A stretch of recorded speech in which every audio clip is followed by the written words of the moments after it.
जय जोहार, नमस्कार। आप सभी जो है वो लास्ट क्लास में पढ़ रहे थे इंटरनेट के बारे में और इंटरनेट में होने वाली सर्विसेज के बारे में। उससे पहले आपने ओएसआई और टीसीपी आईपी मॉडल के बारे में पढ़ा, जिसमें अलग अलग प्रोटोकॉल स्टैंडर्ड्स के बारे में आपने समझा। नेटवर्क डिवाइसेस के बारे में पढ़ा, नेटवर्क डिवाइसेस कौन कौन से लेयर में काम करते हैं इसके बारे में जाना। आप किसी लेयर की विशेष फंक्शनैलिटी के बारे में जाने, जिसमें routing, framing, flow control, error control, इससे रिलेटेड कुछ प्रीवियस ईयर क्वेश्चन देखने को मिले। कल एक प्रश्न हमने पढ़ा था जिसमें हमने जाना कि www वर्ल्ड वाइड वेब एक सर्विस के रूप में जानते हैं जो इंटरनेट पर चलती है। आज उसी के बारे में हम आगे डिस्कशन करते हैं। तो www का इन्वेंशन जो है वो टिम बर्नर्स ली ने किया। कल हमने इंटरनेट में अलग अलग डेवलपमेंट का एक क्रोनोलॉजिकल ऑर्डर देखा था, जिसमें हमने सबसे पहले जो है वो देखा था अर्पानेट के बारे में। और उससे पहले भी हमने एक नाम पढ़ा था, क्या नाम था अर्पानेट से पहले? हम्म, क्या नाम था? हाँ, नहीं, अर्पानेट से पहले एक नाम आपको दिया हुआ था, मैच ऑफ द फॉलोइंग के फॉर्मेट में था, है ना? तो वो चीजें हैं, एक सीक्वेंस है, एक क्रोनोलॉजी थी। याद रखिए कि जो प्रश्न खास करके प्रीवियस ईयर क्वेश्चन में आए हैं उसको तो हमको नोट डाउन करके और दिमाग में रखना ही रखना है। ठीक है। तो www टीम बर्नर्स ली ने 1989 में, ठीक है, वर्ल्ड वाइड वेब क्या होता है? तो इंटरलिंक्ड होते हैं जितने भी हाइपर टेक्स्ट डॉक्यूमेंट्स हैं वो, ठीक, और उन्हें एक्सेस किया जाता है थ्रू इंटरनेट। तो इंटरनेट में जब भी आपको हाइपर लिंक्ड डॉक्यूमेंट को क्या करना होता है, एक्सेस करना होता है, तो आप www का यूज करते हो। ये हाइपर लिंक डॉक्यूमेंट क्या होते हैं?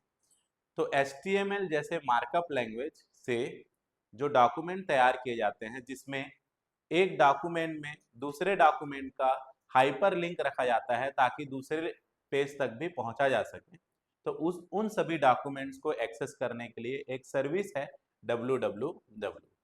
इसमें वेब पेजेस होते हैं और कोई भी वेब पेजेस का जो कलेक्शन होता है जो एक दूसरे से हाइपर लिंक्ड होते हैं, वो आपका एक वेब साइट कहलाता है। और इस पर्टिकुलर डॉक्यूमेंट के अंदर आप चाहें तो इमेज, वीडियोस, ये सारी चीजें भी रख सकते हैं, मतलब मल्टीमीडिया कंटेंट भी रख सकते हैं। तो www एक सर्विस है जो वर्क करती है कहाँ पर? इंटरनेट।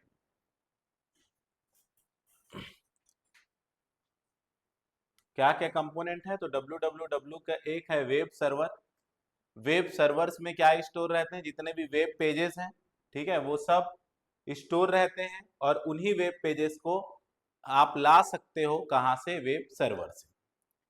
वेब ब्राउजर, यूजर जो होता है या क्लाइंट जो होता है, वो वेब पेजेस को व्यू करने के लिए या एक्सेस करने के लिए वेब ब्राउजर्स का यूज करता है। तो ब्राउजर रिक्वेस्ट करता है सर्वर को और सर्वर रिस्पॉन्स करता है ब्राउजर को या क्लाइंट को, जिससे वो वेब पेज जो है वो मिलता है। कल आपने एक स्टेप पढ़ा था कि सबसे पहले वेब ब्राउजर में क्या किया जाता है, उसके बाद सर्टिफिकेट मिलता है, उसके बाद ऑथेंटिक किया जाता है, फिर सिग्नल भेजता है वेब सर्वर और उसके बाद आगे का ट्रांसमिशन शुरू होता है। तो ये बहुत सारी प्रक्रियाएं होती हैं। उससे पहले भी प्रक्रिया होती है जो डीएनएस के नाम से आप जानते हो, डोमेन नेम सिस्टम के नाम से। आप जैसे ही वेब ब्राउजर के एड्रेस बार में जाकर यूआरएल लिखते हो, तो सबसे पहले डोमेन नेम सिस्टम के द्वारा डोमेन नेम का जो है वो आईपी एड्रेस फेच करके लाया जाता है।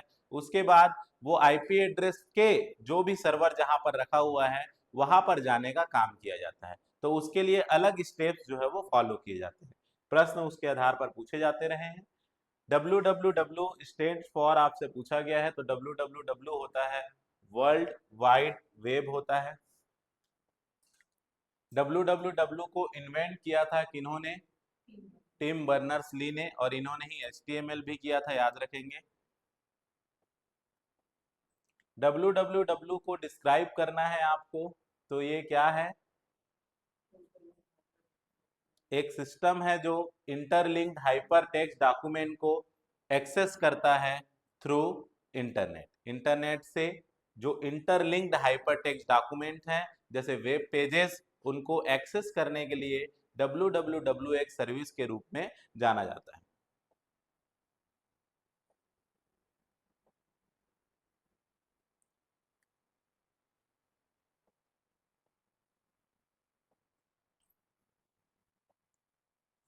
आपसे पूछा गया कि collection of linked information residing on computer which is accessible through internet, मतलब किसी एक जगह पे संग्रह करके रखा गया है जिसको आप वेब सर्वर बोलते हो, उस कंप्यूटर को जहां पर वो सारे रखे हुए हैं उसको आप वेब सर्वर बोलते हो। वहां से एक्सेस करने ला करके लाने के लिए आप क्या सर्विस का यूज करते हो? ठीक है, क्या होता है? वर्ल्ड वाइड वेब ही क्या है? इंटरलिंक्ड डॉक्यूमेंट या इंटरलिंक्ड इंफॉर्मेशन को रिप्रेजेंट करते हैं। वर्ल्ड वाइड वेब के लिए क्या है लाइन बताइए कि ये क्या है? Collection of multimedia, web pages and other document which are stored on website और वेब सर्वर। ये कोई कंपनी नहीं है, ना ही ये कोई इंटरनेट है, ना ही ये नेटवर्क है। ठीक है, ये इंटरलिंक्ड डॉक्यूमेंट का कलेक्शन होता है। क्या स्टेटमेंट सही है www के लिए? तो क्या ये एक नेटवर्क ऑफ नेटवर्क है, जबकि उसको हम इंटरनेट कहते हैं। इंटरनेट क्या होता है? नेटवर्क ऑफ नेटवर्क होता है। www एक सर्विस है, कहाँ पर? इंटरनेट पे।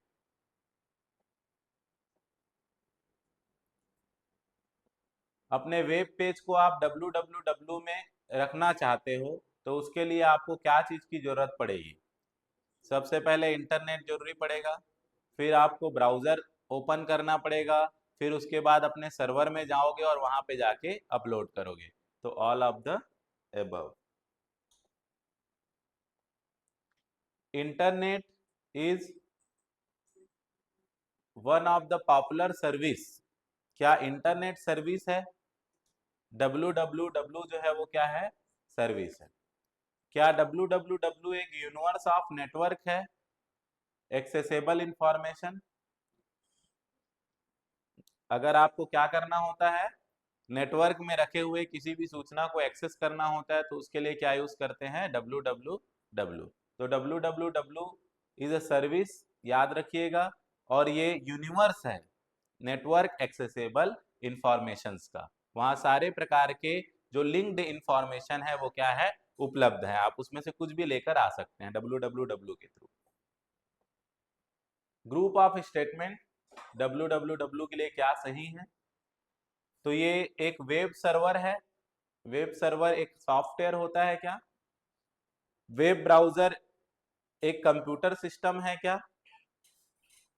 टिम बर्नर्स ली ने www क्रिएट किया है। Mosaic first widely used web browser है, ये आपसे पूछा जा रहा है। तो आपके लिए सबसे पहला ऑप्शन जो है वो सी एक करेक्ट मिल गया आपको। तो क्या वेब सर्वर एक सॉफ्टवेयर है use to access and view content on www, और web browser is a computer system? तो अपोजिट बोल रहा है। वेब ब्राउजर एक सॉफ्टवेयर है जबकि वेब सर्वर एक सिस्टम है। तो हमारा क्या कनेक्शन हो जाएगा फिर? हम अगर हमको मोजिक के बारे में नहीं भी पता है तो भी यहाँ से हमको क्लियर हो जाएगा कि सी और डी क्या है आपका करेक्ट है। तो वाइडली सबसे ज्यादा यूज होने वाला फर्स्ट वेब ब्राउजर क्या है आपका? मोजिक के नाम से जाना जाता है। अब हम पढ़ते हैं यूआरएल के बारे में। तो हमने क्या चीज के बारे में समझ लिया? वर्ल्ड वाइड वेब क्या होता है? इंटरलिंक्ड डॉक्यूमेंट का कलेक्शन होता है जिसमें वेब पेजेस, वेबसाइट्स और मल्टीमीडिया ये सब इंफॉर्मेशन उपलब्ध रहते हैं। इंटरनेट में जब भी हमें ऐसे इंफॉर्मेशन को एक्सेस करना होता है तो हम www नाम की सर्विस का यूज करते हैं और उसी के थ्रू ये सारे डॉक्यूमेंट जो है वो एक्सेस करते हैं। ठीक है, टिम बर्नर्स-ली ने इन्हें इन्वेंट किया है, ये चीजें याद रखेंगे। और वेब ब्राउजर क्या होता है, वेब सर्वर क्या होता है, इसके बारे में जानेंगे। URL uniform resource locator. तो हमने एक टाइम में एड्रेसेस पढ़े थे इंटरनेट में यूज होने वाले। हमने पढ़ा था मैक एड्रेस जिसको हार्डवेयर एड्रेस या फिजिकल एड्रेस भी कहते हैं। हमने पढ़ा था आईपी एड्रेस जिसको लॉजिकल या इंटरनेट एड्रेस के नाम से भी जाना जाता है। हमने पढ़ा था पोर्ट एड्रेस, प्रत्येक प्रोसेस के एड्रेस के रूप में जानते हैं। हमने पढ़ा था सॉकेट एड्रेस, आईपी और पोर्ट बराबर क्या होता है? Socket address. हमने पढ़ा था ईमेल एड्रेस, और हमने पढ़ा था यूआरएल यूनिफॉर्म रिसोर्स लोकेटर। तो यूआरएल क्या होता है? ये भी एक एड्रेस है एक वेब पेज का। कहां पर? इंटरनेट में। तो इंटरनेट में प्रत्येक वेब पेज का एक एड्रेस होता है और उस एड्रेस को क्या कहा जाता है? यूआरएल यूनिफॉर्म रिसोर्स लोकेटर कहा जाता है। ठीक है, जब हमें इंटरनेट में किसी रिसोर्स को एक्सेस या लोकेट करने के लिए हम इसी यूआरएल का यूज करते हैं। इसमें कुछ कंपोनेंट होते हैं। सबसे पहला होता है प्रोटोकॉल। यूआरएल का पहला भाग होता है प्रोटोकॉल। ज्यादातर हम लोग यूज करते हैं, देखते होंगे आप लोग, HTTPS, hyper text transfer protocol secure. ठीक है। फिर आप यूज करते हो डोमेन नेम, और क्योंकि आपको इस सर्विस का यूज करना होता है तो बाय डिफॉल्ट कई सारे ब्राउजर www मेंशन रखते हैं, और आप नहीं भी रखते हो तो बाय डिफॉल्ट वो सर्विस www से ही चलती है। www डॉट कोई भी वेबसाइट जैसे कि nfnetclass.in, फिर उसका कोई फाइल है, मान लो टेक्स्ट पेज खोल रहे हो आप तो text.html, ये आपका कंप्लीट एक क्या हो जाता है, URL, यूनिफॉर्म रिसोर्स लोकेटर, जिसमें URL में सबसे पहला कंपोनेंट जो होता है वो क्या होता है आपका प्रोटोकॉल, जो HTTPS, FTP, SMTP ये सारे प्रोटोकॉल हो सकते हैं। फिर आपका क्या होता है डोमेन नेम। डोमेन नेम कोई भी, जैसे कि आप google.com, yahoo.com, youtube.com, nfnetclass.in, ये सारी चीजें हो जाएंगी। स्लैश, उसके बाद आप जिस भी वेब पेज को एक्सेस कर रहे हो सबसे पहला वेब पेज का डोमेन बाय डिफॉल्ट आप डोमेन को ही दे देते हो, होम पेज को। तो nfnetclass.in करोगे तो होम पेज ही खुल जाएगा। उसके बाद आप मान लो उसके अंदर टेक्स्ट सेक्शन में जा रहे हो तो स्लैश टेक्स्ट, ऐसा चालू होने शुरू है। कंप्लीट पाथ को यूआरएल कहा जाता है। पूछा क्या गया है,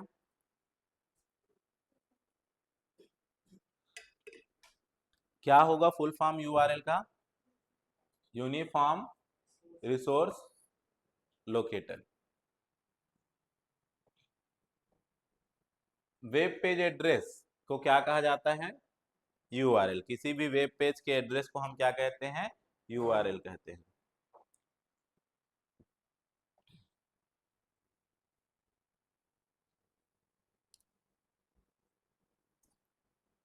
इंटरनेट में रिसोर्स के एड्रेस को आप, एड्रेस फॉर्मेट को क्या कहते हो, यूआरएल। HTTP एक प्रोटोकॉल है, हाइपर टेक्स्ट ट्रांसफर प्रोटोकॉल। आपको मैंने पढ़ाया था कि ये एक एप्लीकेशन लेयर में यूज होने वाला प्रोटोकॉल है। ISP आपने पढ़ा है, इंटरनेट सर्विस प्रोवाइडर। FTP आपने पढ़ा है, फाइल ट्रांसफर प्रोटोकॉल। ये एक दिया हुआ है URL। अब आपको बताना है कि ये क्या क्या रखा हुआ है। तो HTTPS का मतलब ये क्या रखा हुआ है, प्रोटोकॉल। उसके बाद होस्ट का नाम लिखा हुआ है example.org, ठीक है, ये रखा हुआ है। और फाइल का नाम रखा हुआ है index.html, ठीक है, ये फाइल नेम है। तो क्या क्या आ गया आपका, B, C और E। ईमेल नहीं रखता है URL जो है वो, है ना। और ईमेल एड्रेस अलग एड्रेस है। और ब्राउजर का नाम यूआरएल में नहीं रहता है। जैसे ब्राउजर का नाम Google Chrome, Mozilla Firefox, internet explorer, ये चीजें नहीं होती है। क्या क्या कंपोनेंट होते हैं साइबर स्पेस एड्रेस के, तो यूआरएल को ही और क्या नाम से जाना जाता है, साइबर स्पेस एड्रेस। ठीक है, साइबर स्पेस एड्रेस या यूआरएल। क्या क्या चीजें होती हैं, बिगिनिंग से एंड में ऑर्डर में बताना है। तो सबसे पहले तो होता है प्रोटोकॉल। प्रोटोकॉल हो गया HTTP, FTP या SMTP। फिर होता है डोमेन नेम nfnetclass.in। फिर होता है path slash test slash paper1.html। तो ऐसा आपका फर्स्ट हो गया। अब हम बात करते हैं यूआरएल के अंदर क्या होता है, एक डोमेन नेम। ठीक है, तो मैंने अभी जैसे आपको बताया nfnetclass.in, तो nfnetclass मेरे ऑर्गेनाइजेशन का नाम है, और .in जो है वो डोमेन का टाइप है। मतलब इंडिया में इस वेबसाइट को देखने के लिए हो गया .in, ठीक है। इसके अलावा .com कमर्शियल होता है और वर्ल्ड वाइड यूज होता है। इसके अलावा .org ऑर्गेनाइजेशन होता है, नॉन प्रॉफिट ऑर्गेनाइजेशन इसको यूज करते हैं। इसके अलावा .edu एजुकेशन पर्पस के लिए यूज किया जाता है। आप अपने इंडिया में अगर किसी एकेडमिक वेबसाइट को देखेंगे तो .ac.in लिखा होता है, जो एकेडमिक्स इन इंडिया का बात हो जाता है। .uk, .us, इस प्रकार से अलग अलग टाइप के होते हैं। .net कॉम की जगह में .co.in भी यूज किया जाता है, मतलब कमर्शियल इन इंडिया ये हो जाता है। ठीक है, तो यहाँ पे डोमेन नेम क्या होता है, जो आप कोई भी डिवाइस जो होता है जिस पर आपका एप्लीकेशन चल रहा है, आप उस डिवाइस के आईपी एड्रेस को याद नहीं रख सकते। क्यों? क्योंकि इंटरनेट पर जुड़े हुए किसी भी डिवाइस का आइडेंटिफिकेशन आईपी एड्रेस होता है। तो आप कैसे उस डिवाइस तक पहुंचेंगे? तो आपको उस डिवाइस के लिए पहुंचने के लिए एक नाम दे दिया जाता है जिसको आप डोमेन नेम कहते हो। उसी का यूज करके आप उस वेबसाइट तक पहुंचते हो। ये यूआरएल का पार्ट होता है। डोमेन नेम आइडेंटिफिकेशन जो होता है उसमें यूआरएल में ये आपका www.netfellowshipacademy.com ये आपका क्या है? डोमेन। ठीक है, अब इसमें से डोमेन और ये आपका डोमेन नेम, डोमेन कंप्लीट क्या हो गया? www के साथ हो गया। और केवल ऑर्गेनाइजेशन और डोमेन का टाइप के साथ क्या होता है? डोमेन नेम होता है। ये .com क्या है? डोमेन का टाइप है कि डोमेन किस टाइप का है, कमर्शियल है। और इनके हिसाब से आप जब अपने लिए कोई डोमेन नेम रजिस्टर करवाते हो तो इनके हिसाब से आपको कॉस्ट देना पड़ता है। .com वाला ज्यादा महंगा होता है as compare to .in, .org, .net। ठीक है, कुछ ऑर्गेनाइजेशन ऐसे होते हैं जो अपने डोमेन नेम के साथ हर टाइप का डोमेन जो है वो परचेस करते हैं ताकि उनके नाम से किसी दूसरे डोमेन टाइप में कोई अपना वेबसाइट लॉन्च ना कर दे। जैसे मान लीजिए हम nfanetclass.in लिए हुए हैं तो कोई और व्यक्ति nfanetclass.com नाम से यूआरएल रजिस्टर कर सकता है। ठीक है, हर डोमेन टाइप में यूनिक नेम होते हैं, ये याद रखिएगा। डोमेन का टाइप जैसे .com प्रॉफिट वाला हो गया, .edu एजुकेशनल इंस्टीट्यूट्स के लिए हो गया, .org नॉन प्रॉफिट ऑर्गेनाइजेशन के लिए हो गया, .net नेटवर्क रिलेटेड ऑर्गेनाइजेशंस के लिए हो गया। जैसे यहाँ पर लिखा हुआ है www.ncrt.nic.in ये लिखा हुआ है, इस वेब एड्रेस को क्या कहेंगे ये आपसे पूछा जा रहा है। तो याद रखेंगे कि ये यूआरएल नहीं है। यहाँ पे अगर क्या लिखा होगा पूरा का पूरा, ये लिखा होगा, इसमें से केवल इसको पूछ रहा है तो वो क्या हो गया आपका? Domain name. और नीचे का पूरा क्या हो गया? यूआरएल।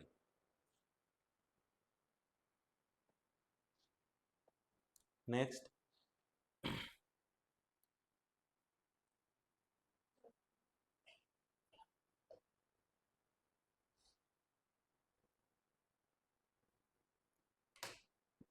प्रॉफिट के लिए क्या हो गया? .com हो गया। नॉन प्रॉफिट के लिए org पूछा गया है। एजुकेशनल इंस्टीट्यूट्स के लिए edu। अब हम आते हैं इंटरनेट।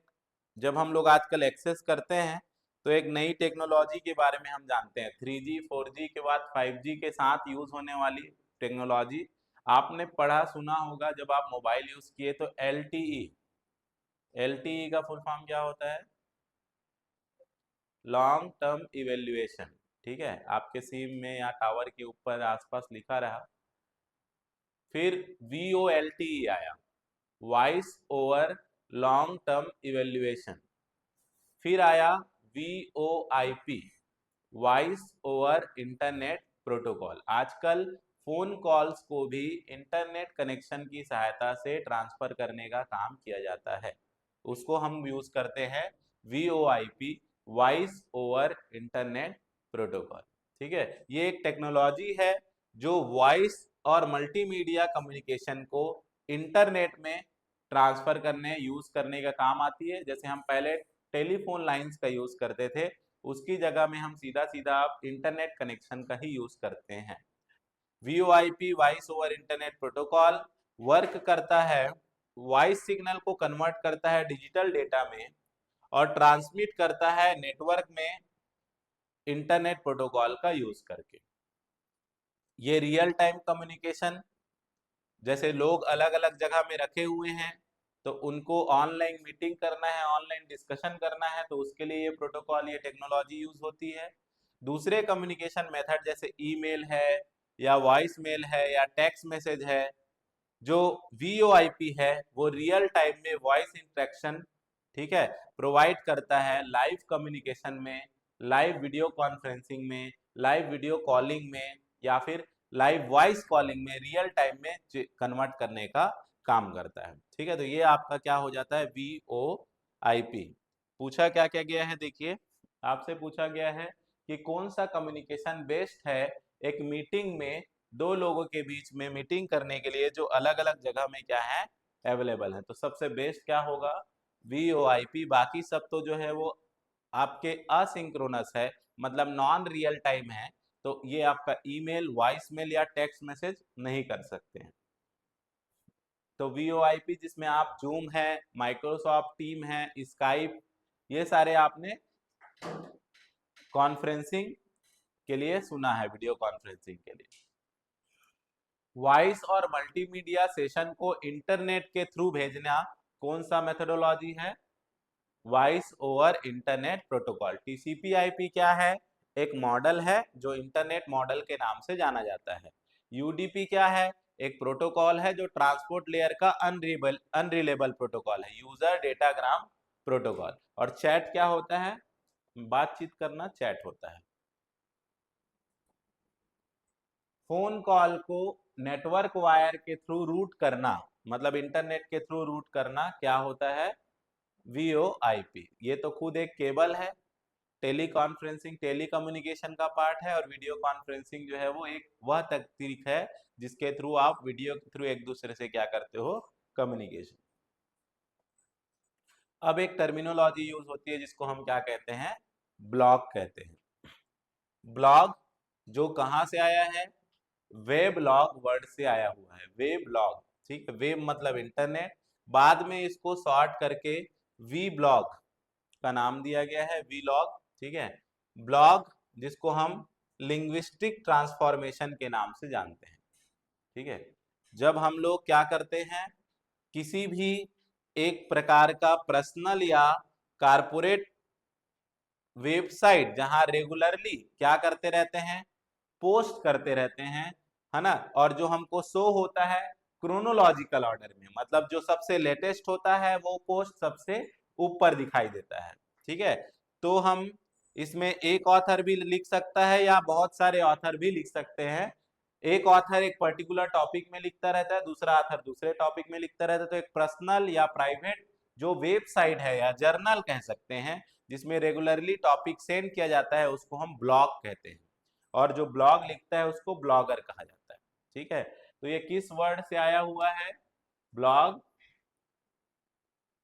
तो उसको बाद में क्या कहा गया है, वी ब्लॉग कहा गया। ठीक है, ब्लॉग क्या है, ब्लॉग एक पर्सनल या कारपोरेट वेबसाइट है या फॉर्म ऑफ एक ऑनलाइन जर्नल जिसमें कोई चीजें पब्लिश होते रहती हैं।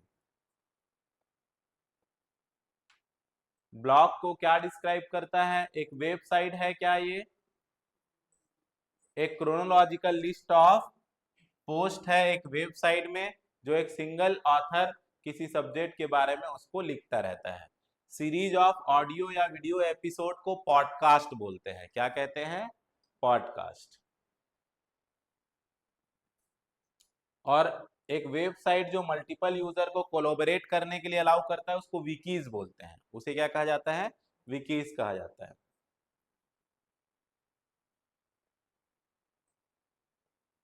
अब हम बात करते हैं जीपीएस, ग्लोबल पोजिशनिंग सिस्टम। ठीक है, आप लोग सभी ट्रैकिंग के लिए, है ना, या लोकेशन फाइंड आउट करने के लिए जीपीएस का यूज करते हैं।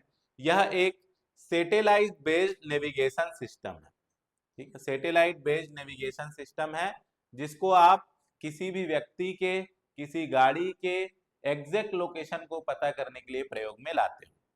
ये रियल टाइम लोकेशन प्रोवाइड करता है, डायरेक्शन प्रोवाइड करता है, और आपको नेविगेट करने के लिए असिस्ट करता है। जैसे आप गूगल मैप में किसी भी एक जगह से दूसरे जगह पर जाते हैं तो आपको क्या किया जाता है, नेविगेशन प्रोवाइड किया जाता है, डायरेक्शन दिखाया जाता है। ठीक है, जीपीएस क्या होता है, सेफ्टी और रिड्यूस करता है ट्रेडिशनल मैप्स टेक्निक्स को, मतलब आप रियल टाइम में अपने लोकेशंस को पता कर सकते हैं।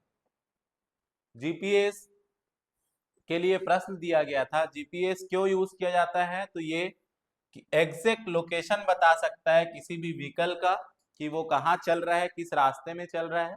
दूसरा कहा गया है GPS system not suffer since the drivers have to consult map. ठीक है, क्या ड्राइवर मैप कंसल्ट करेगा, करने की आवश्यकता, ठीक है। क्या हो गया यहाँ पे, अगर जीपीएस है, ठीक, क्या कहा गया है, not suffer since to driver have the consult map, ये आवश्यक नहीं है। वो चाहे तो अपने हिसाब से क्या कर सकता है, आपको जीपीएस केवल नेविगेशन प्रोवाइड करेगा, उसके अलावा कोई भी चीजें जैसे ऑडियो है, वो बोलेगा लेफ्ट चलिए, आप नहीं मानोगे, उसको कोई फर्क नहीं पड़ेगा, वो नया लोकेशन बता देगा। ठीक है, आप अपने हिसाब से चेंज कर सकते हो, फिजिकल मैप वगैरह का यूज करने की आवश्यकता नहीं है। तो क्या जीपीएस के दौरान बार बार ड्राइवर को मैप देखने की आवश्यकता है, नहीं है। मैप से ध्वनि निकलती रहेगी कि 100 मीटर के बाद लेफ्ट जाना है कि राइट जाना है, ये जीपीएस का बेनिफिट होता है। कुछ ऑप्शंस हैं कंप्यूटर नेटवर्क के, जिसमें आपको मैंने 3 चीजें कल की क्लास में बताई थी, इंट्रानेट, इंटरनेट और एक्स्ट्रानेट। इंटरनेट पब्लिक ओपन है पूरा सबके लिए, इंट्रानेट प्राइवेट वर्जन है इंटरनेट का, कोई ऑर्गेनाइजेशन वाला ही उसको यूज कर सकता है, और एक्स्ट्रानेट एक टाइप का इंट्रानेट है, मगर उसमें कुछ बाहरी यूजर्स भी एक्सेस कर सकते हैं। ठीक है, अब उस हिसाब से बाद में आप फ्लैट नेटवर्क को समझ जाएंगे। तो क्या खोजेंगे सबसे पहले, इंटरनेट, क्या बताएंगे इंटरनेट के लिए,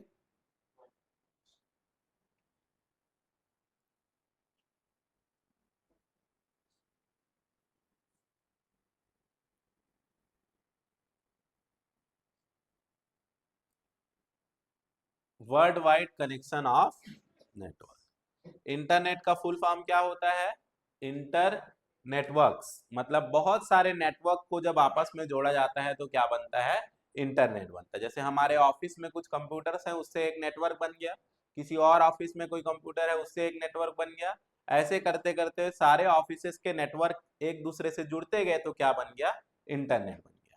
ठीक है, वर्ल्ड वाइड पे इंट्रानेट में क्या आ जाएगा,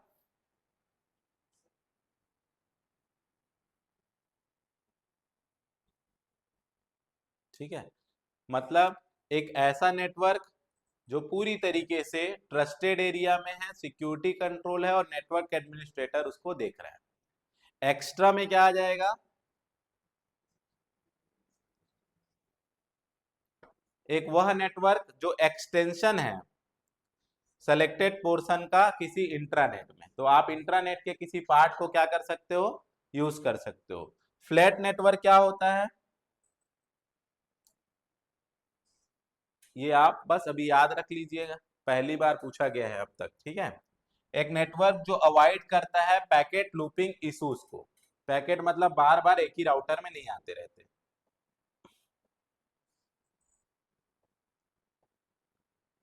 वीओआईपी के बारे में क्या पढ़ा आपने, फुल फॉर्म क्या पढ़ा, वॉइस ओवर इंटरनेट प्रोटोकॉल, मतलब आप अपने फोन कॉल्स को इंटरनेट की सहायता से क्या कर सकते हो। तो क्या आ जाएगा ऑप्शन इसमें, वीओआईपी क्या है, एक टेक्नोलॉजी है जो अलाउ करती है कि आप बात कर सकते हो दूसरे लोगों से इंटरनेट में। ठीक है, इंस्टेंट मैसेजिंग क्या है, जैसे आप व्हाट्सअप यूज करते हो, उसको इंस्टेंट मैसेंजर कहा जाता है। ठीक है, तो ये क्या होता है, इंस्टेंट मैसेजिंग एक टूल है जिसमें आप रियल टाइम कम्युनिकेशन कर सकते हो दो या दो से अधिक लोग टेक्स्ट मैसेज के थ्रू। वीपीएन क्या है, वर्चुअल प्राइवेट नेटवर्क है। ठीक है, तो वर्चुअल प्राइवेट नेटवर्क मतलब एक नेटवर्क जिसमें प्रोटेक्टेड डेटा है, इनक्रिप्टेड डेटा है। और www वर्ल्ड वाइड एक सिस्टम, एक सर्विस है जिसमें इंटरलिंक्ड हाइपरटेक्स्ट डॉक्यूमेंट होते हैं, जिसको आप इंटरनेट के थ्रू क्या करते हो, एक्सेस करते हो। GPS global positioning system. क्या है ये? एक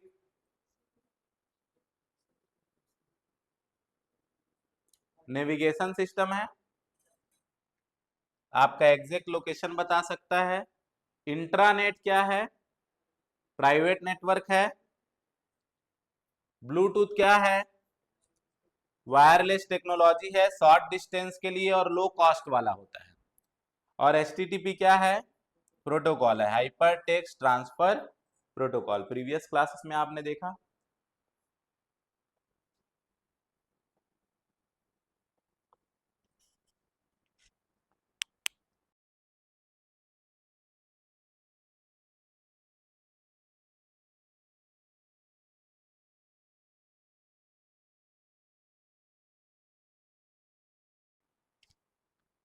ब्लॉग, ब्लॉग जिसके बारे में हमने देखा कि ब्लॉगर्स होते हैं, कुछ पर्सनल जर्नल वेबसाइट होता है जिसमें कुछ लिखते रहते हैं, ब्लॉग लिखते रहते हैं। इसको कहाँ से आया पढ़ा हमने? We log. ये वर्ड कहाँ से आया? वी ब्लॉग वर्ड से आया, ठीक है। तो ब्लॉग क्या होता है? पर्सनल इंटरनेट जर्नल, जर्नल जिसमें पेपर वेपर पब्लिश करते हैं, ऐसी टाइप से। पॉडकास्ट क्या है? आप लोग आजकल वीडियो पॉडकास्ट देखते हैं, यूट्यूब वगैरह में आता है सीरीज ऑफ वीडियोस, है ना। तो वैसी ऑडियो पॉडकास्ट रेडियो चैनल्स में आता था, टाइमिंग होता है उसका। तो क्या आ जाएगा? सीरीज ऑफ, सीरीज वर्ड याद रखना है। टैगिंग, टैगिंग क्या होगा? और विकी क्या होगा? तो विकी क्या है? विकी जो आपको किसी वेब पेज को क्रिएट या एडिट करने के लिए सुविधा देता है, जैसे विकीपीडिया। और बच गया टैगिंग, तो एक टाइप का बुक मार्क करना, ठीक है, उसको टैगिंग कह दिया। आप लोग टैग करते हैं ना पोस्ट वगैरह, यूट्यूब सॉरी फेसबुक में, इंस्टाग्राम वगैरह में, जैसे उस टाइप की चीजें। फिर से वही सारी चीजें। ब्लॉग, ब्लॉग के लिए क्या ढूंढोगे? पर्सनल इंटरनेट जर्नल, ये वर्ड ढूंढोगे, ठीक है। सोशल नेटवर्क साइट जानते हैं? फेसबुक है, इंस्टाग्राम है, ये सबको क्या कहा जाता है? Social networking site. क्या ढूंढेंगे इसके लिए? जिसमें लोग एक दूसरे से क्या होते हैं? इंटरेक्ट होते हैं, फ्रेंड बनते हैं, पोस्ट करते हैं, है ना। अब टैगिंग में क्या पढ़ा आपने? एक टाइप का क्या है? बुक मार्क करना, ठीक है। और विकीज क्या है? एक सॉफ्टवेयर जो यूजर को वेब पेज को क्रिएट या एडिट करने का अलाउ करता है। कोई भी व्यक्ति इंफॉर्मेशन को एडिट कर सकता है, इसीलिए हम बोलते हैं कि विकिपीडिया में लिखी गई जानकारी को ऑथेंटिकेट नहीं मानना चाहिए।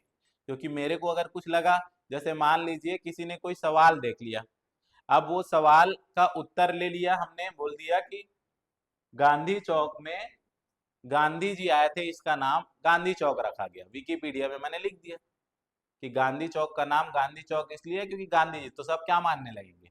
सही मानने लगेंगे। तो इसलिए विकिपीडिया के इंफॉर्मेशन को करेक्ट नहीं लेना है, कोई भी एडिट कर सकता है। ब्राउजर क्या है? जैसे ब्राउजर आपने सुना है, Google Chrome, Mozilla Firefox, internet explorer, है ना। तो ये ब्राउजर सॉफ्टवेयर्स होते हैं, जिस सॉफ्टवेयर का यूज करके आप किसी वेब पेज को देख सकते हो, ठीक है। और वेब पेज को लाने के लिए उस ब्राउजर में होना चाहिए www, वर्ल्ड वाइड वेब, उसी के थ्रू ही एक्सेस कर सकते हो। HTTPS क्या है? Hyper text transfer protocol secure, एक टाइप का प्रोटोकॉल है जिससे आप वेब पेजेस को इंटरनेट में लाने ले जाने का काम कर रहे हो। URL, यूनिफॉर्म रिसोर्स लोकेटर, जो एक क्या होता है? वेब का एड्रेस होता है, ठीक है। अब कुकी क्या है? फाइल है। आप कुछ भी ढूंढते हो ना ब्राउजर में, उस सब का हिस्ट्री कहां पर स्टोर होता रहता है? कुकीज में होता रहता है। क्यों? क्योंकि अगली बार फिर से उतना मेहनत मत करना पड़े, वहीं से ला के आपको दे दे थोड़े थोड़े इंफॉर्मेशन। कल हमने इसके बारे में पढ़ा हुआ है ना। नेक्स्ट बताइए। FIP लिखा गया है, वो क्या होना चाहिए अगर हम लोग ट्रांसफर की बात करेंगे तो, है ना। तो ये क्या हो जाएगा? हिंदी में देख लेते हैं, FTP, ठीक है, फाइल ट्रांसफर प्रोटोकॉल। तो फाइल ट्रांसफर प्रोटोकॉल क्या बोलता है कि आप किसी फाइल को मेल के थ्रू नहीं भेज पा रहे हैं, क्योंकि मेल जो है वो 20 MB भेजने के लिए बोलता है, और फाइल है 1 GB का, तो आपको फाइल को अपलोड डाउनलोड करना पड़ेगा, जिसके लिए एक प्रोटोकॉल होता है फाइल ट्रांसफर प्रोटोकॉल। तो क्या आ गया आपका, ट्रांसफर फाइल। ठीक है, उसके बाद क्या है आपके पास, HTML, hyper text markup language. अगर आपको क्या बनाना है, हाइपर टेक्स्ट डॉक्यूमेंट बनाना है, तो कौन सा लैंग्वेज यूज करेंगे, hyper text markup language. Tim Berners Lee ने इस डेवलपमेंट किया है, और याद रखिएगा ये कोई प्रोग्रामिंग लैंग्वेज नहीं है, ये मार्कअप लैंग्वेज है। ठीक है, उसके बाद HTTP, सेट ऑफ रूल्स, और सेट ऑफ रूल्स को ही क्या बोलते हैं, प्रोटोकॉल। सेट ऑफ रूल्स को ही क्या बोलते हैं, protocol, hyper text transfer protocol. और पिंग क्या है, सर्वर चल रहा है या नहीं चल रहा है इसको चेक करने के लिए एक कमांड होता है, पिंगिंग कमांड। ठीक है, तो हम लोग ये यूज करते हैं।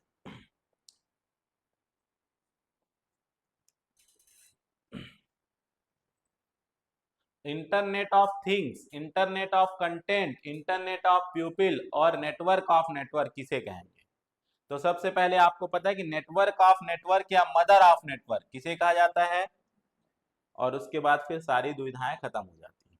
ठीक है, अब आपको क्या कहा गया है कि इंटरनेट ऑफ कंटेंट, मतलब जो आप इंटरनेट में ढूंढ रहे हो, मतलब आपने गूगल में जाके क्या लिखा, ताजमहल, तो वो कंटेंट ढूंढना हो गया। इंटरनेट ऑफ पीपल वो क्या हो गया, सोशल मीडिया, फेसबुक, लोगों का इंटरनेट। ठीक है, अब इंटरनेट ऑफ थिंग्स, आपका घड़ी आपके मोबाइल से क्या हो जाता है, कनेक्ट हो जाता है। तो छोटे छोटे डिवाइसेस जब एक दूसरे से कनेक्ट हो जाते हैं और सेंसर्स के थ्रू डेटा को शेयर करने लग जाते हैं, तो वो जो नेटवर्क बनता है उसको हम इंटरनेट ऑफ थिंग्स, IoT कहते हैं। ठीक है, इंटरनेट कॉमनली यूज होता है सर्विस, फिर से वही वही स्टेटमेंट है, रिपीट है। आपको मैंने क्या बताया, इंटरनेट सर्विस नहीं है, सर्विस कौन है, वर्ल्ड वाइड वेब, और वो सर्विस कहाँ पे चलती है, इंटरनेट में। जबकि ये क्या बोल रहा है, internet is commonly used service, internet एक सर्विस है बोल रहा है, ये गलत हो गया। HTTP एक प्रोटोकॉल है, वेब ब्राउजर और वेब सर्वर के बीच में कम्युनिकेट कराता है, हाइपर टेक्स्ट ट्रांसफर प्रोटोकॉल। तो स्टेटमेंट नंबर 1 फॉल्स है, बट 2 क्या है आपका, सही है, ट्रू है। Internet collection of interconnected networks हैं, जहां लिंक्ड होते हैं, और ट्रांसमिशन मीडिया, जैसे कि 2 प्रकार से हमने ट्रांसमिशन मीडिया को पढ़ा था, एक वायर्ड और एक वायरलेस।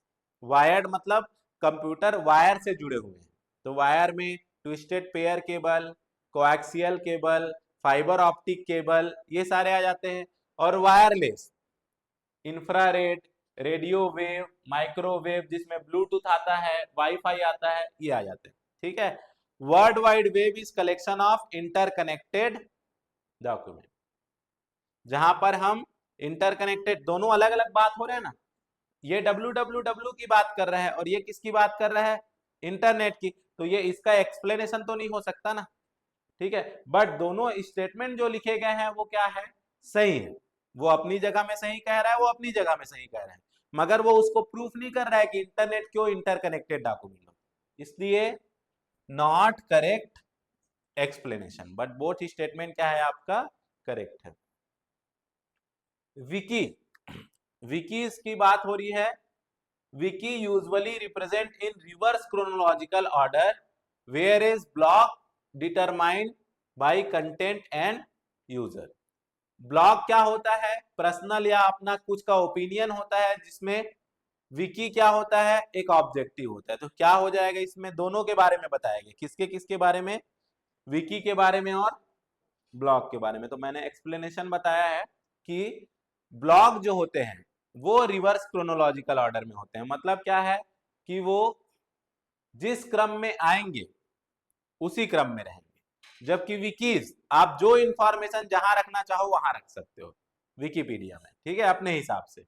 तो ये विकीज जो होते हैं वो कंटेंट और यूजर के हिसाब से जमते हैं, जबकि ब्लॉग्स जो होते हैं वो आने के क्रम के हिसाब से जमते हैं। आज क्या पोस्ट करूंगा वो ऊपर आ जाएगा, कल फिर पोस्ट करूंगा तो वो ऊपर आ जाएगा अपने आप से। ठीक है, दूसरा स्टेटमेंट क्या लिखा गया था, ब्लॉग पर्सनल ओपिनियन होता है, हम अपने हिसाब से जो चाहेंगे वो डालेंगे, ठीक है।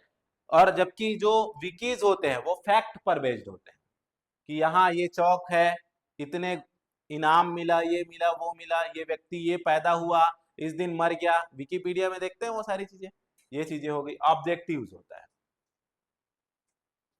World wide web client server का एग्जाम्पल नहीं है बोल रहा है, जबकि हमने क्या बोला, वेब ब्राउजर रिक्वेस्ट करता है और वेब सर्वर क्या करता है, रिस्पॉन्स करता है। दूसरी चीज, एफटीपी सर्विस है इंटरनेट में, कौन सी सर्विस है, फाइल ट्रांसफर की सर्विस है। इंटरनेट में किसी भी फाइल को एक जगह से दूसरी जगह ट्रांसफर करना है तो कौन सा प्रोटोकॉल यूज होगा, फाइल ट्रांसफर प्रोटोकॉल। तो पहला स्टेटमेंट क्या हो गया, इसमें बोला कि नॉट, जबकि क्या है, ब्राउजर जो है वो क्या होता है, क्लाइंट होता है, और सर्वर वो आपका वेब सर्वर होता है। तो ब्राउजर के थ्रू आप रिक्वेस्ट भेजते हो और सर्वर उसका रिस्पॉन्स करता है। तो इसलिए ये क्या आर्किटेक्चर हो गया, क्लाइंट सर्वर आर्किटेक्चर। आईएसपी का फुल फॉर्म कल आपको मैंने बताया था, इंटरनेट सर्विस प्रोवाइडर, जैसे बीएसएनएल, जैसे एमटीएनएल, ईआरनेट, जियो, एयरटेल, ये सब आपको क्या देते हैं, इंटरनेट की सुविधा देते हैं, इसलिए इसको क्या कहा जाता है, इंटरनेट सर्विस प्रोवाइडर। यूआरएल मैंने बताया कि वेब पेज का एड्रेस क्या कहलाता है, URL, uniform resource locator. Component होते हैं उसमें, प्रोटोकॉल होता है, डोमेन नेम होता है, पाथ होता है, फाइल नेम होता है, ये पढ़ लिया आज हमने। ब्लॉग का फुल फॉर्म क्या है, वेब लॉजिक है क्या, वेब लॉजिक नहीं है, क्या है, वेब लॉग है, ठीक है, वेब लॉग। वीपीएन का क्या है, वर्चुअल प्राइवेट नेट। तो क्या गलत है,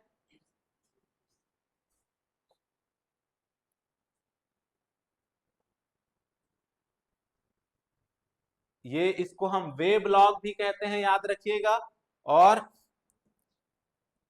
वी ब्लॉग भी कहते हैं, ठीक है, वेब ब्लॉग या वी ब्लॉग भी कहते हैं। सोशल मीडिया प्लेटफॉर्म जिसमें आप सुपर फॉलो कर सकते हो, कौन सी सोशल मीडिया में ऐसा आता है ऑप्शन सुपर फॉलो करने का, फेसबुक में, टेलीग्राम में, ट्विटर में, या व्हाट्सएप में, किए हैं आप लोग सुपर फॉलो,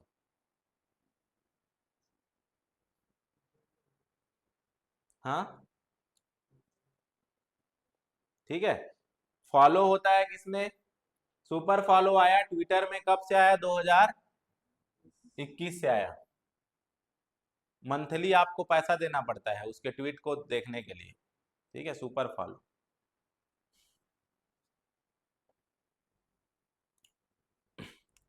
ऑनलाइन इंसाइक्लोपीडिया है, जैसे कि कौन सा पीडिया, विकीपीडिया, जिसमें बहुत सारे आर्टिकल्स बहुत सारे लोगों के बारे में रहता है। तो क्या सही है आपको बताना है, इसमें लोग सर्च कर सकते हैं आर्टिकल्स को टॉपिक वाइज, किसी भी चीज का, है ना, कोई कॉपीराइट नहीं होता है आर्टिकल का, कॉपी पेस्ट कर सकते हैं। और इंक्लोसाइप जो ये आपका इंसाइक्लोपीडिया है वो अपडेट होता रहता है, क्या बोल रहा है, फ्रीक्वेंटली। तो आपको करना पड़ता है, क्या करना पड़ता है, अपडेट, है ना। तो जो जिसके पास जो जानकारी आई वो क्या कर देगा, अपडेट कर देगा। दूसरा ऑप्शन क्या लिखा हुआ था कि article have no copyright, internet में कोई भी कंटेंट जिसको कोई यूजर डालता है, ऑटोमेटिक वो उसका क्या हो जाता है, कॉपीराइट हो जाता है। मतलब पीस ऑफ कंटेंट कोई भी व्यक्ति यूज नहीं कर सकता बिना उसके रेफरेंस के।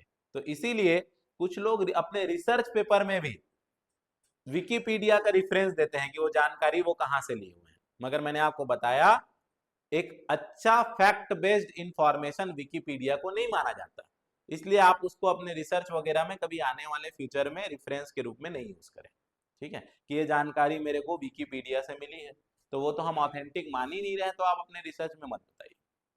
ये चीजें हो गई। ये आपका हो गया कुछ टर्मिनोलॉजी जो इंटरनेट और नेटवर्क से रिलेटेड है। इंटरनेट में हम रोज जो यूज करते रहते हैं कुछ कुछ चीजें, वो है, जैसे आप टीचर बन गए तो आपने बोला कि भाई इस वेबसाइट से जाके पढ़िए, तो आपको पता होना चाहिए कि वो वेबसाइट क्या होता है। तो वेबसाइट कुछ ऐसे भी होते हैं जिसमें क्वेश्चन आंसर होता है, बहुत सारे पॉपुलर है जिसमें हम लोग अपना डाउट डाल दिए, अगले जितने लोग भी आएंगे उसका अपना आंसर डाल देंगे। वेबसाइट ऐसा भी होता है जिसको हम लोग फ्रेंड्स बनाने के लिए यूज करते हैं, चैटिंग करने के लिए यूज करते हैं, पोस्ट डालने के लिए यूज करते हैं। वेबसाइट ऐसा होता है जिसमें हम वीडियो देखते हैं, large video sharing website, YouTube इसके नाम से जानते हैं।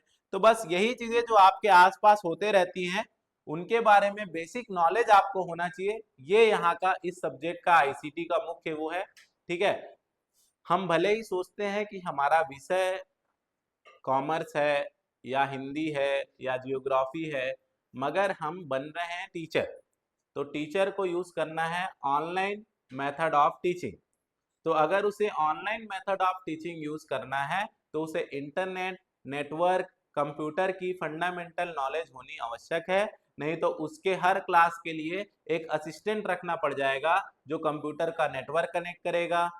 ठीक है, यहाँ तक कि आजकल कुछ ऐसे इतने भी प्रोफेसर्स हैं जिनकी पीपीटी भी वो खुद नहीं बना पाते हैं, उसके लिए भी किसी और को जाना पड़ता है। कई विषय के पीएचडी करने वाले स्कॉलर ऐसे होते हैं जो कैफे में जाके अपनी पीपीटी बनवाते हैं। तो ये कहीं ना कहीं लैक ऑफ नॉलेज है, लैक ऑफ प्रैक्टिस है। अगर वो आपके अंदर ही नहीं रहेगी तो आप अपने लर्नर्स को, आप अपने स्टूडेंट्स को वो प्रोवाइड नहीं कर सकते। ठीक है, तो एक टीचर होने की वजह से आपको सारे आईसीटी टूल्स के बारे में, आईसीटी के नॉलेज होने चाहिए, आईसीटी के बारे में नॉलेज होना चाहिए, ये आपको ध्यान रखना है। अगले क्लास में कुछ टर्मिनोलॉजीज और बची हुई हैं जिसके बारे में हम चर्चा करेंगे। अभी हमारा एक महत्वपूर्ण टर्मिनोलॉजी बचा है कि इंटरनेट में सुरक्षा कैसे, वायरस क्या होते हैं, एंटीवायरस क्या होते हैं, वेब ब्राउजर्स कितने प्रकार के होते हैं, सर्च इंजन किसको कहा जाता है, अगर गूगल सर्च इंजन है तो गूगल क्रोम वेब ब्राउजर है, इसके बारे में हमको जानना है। और हमें फिर आखिरी जानना है जो मैंने आपको बताया कि जैसे स्वयं है, स्वयं प्रभा है, दीक्षा है, आजकल एबीसी है, ये सब जो इनिशिएटिव्स हुए हैं, डिजिटल इनिशिएटिव्स हायर एजुकेशन में, इसमें बिना आईसीटी के हो पाना पॉसिबल नहीं है। आप बैठे यहाँ हैं और कोर्स किसी भी जगह का कर रहे हैं, ये पॉसिबल हो पाया है केवल किसके नाम से, इंफॉर्मेशन एंड कम्युनिकेशन टेक्नोलॉजी की वजह से। तो इसके बारे में हम कल कंटिन्यू करेंगे, मिलते हैं कल, तब तक के लिए जय जोहार, जय छत्तीसगढ़।